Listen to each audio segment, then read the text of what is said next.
Godzilla is here to drop some hot social commentary. Godzilla is here to drop some hot social commentary. Godzilla, the city-stomping radioactive supermassive lizard dragon dinosaur monster, may be the most prolific social commentator in the history of the world. Godzilla has been. The concept of using film to hold a mirror up for society is most pronounced in the horror genre, of which the monster movie, going back to King Kong, is a major subset. In this genre what makes Godzilla the perfect vehicle for this introspection is the fact that he is as far from human as possible. He can, and, just like not all social critique in film rises to profound levels, not all Godzillas are equally eloquent social commenters.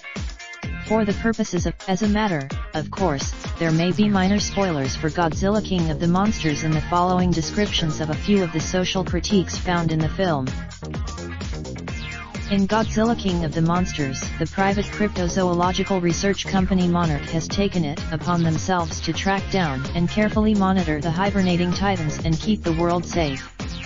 As governments when environmental extremists capture the means to release all the sleeping titans in an ill-conceived plot to return the Earth to its original state of biological balance, the film uses Godzilla to unleash its critique on extremism. That extremism, finally, in what may be the most profound statement, one that is a recurring theme in Godzilla films, as well as most monster movies. Humankind have. The metaphor and analogy available on the canvas of a monster movie are effectively without limit. Making Godzilla, Kyle J. Steenbleek is a resident of Davis County, Utah, husband and father of 2 children. A local film critic, X-Men Dark Phoenix director Simon Kinberg provides own reason for Wolverine's absence. Rumor Doctor Strange 2 to film next year.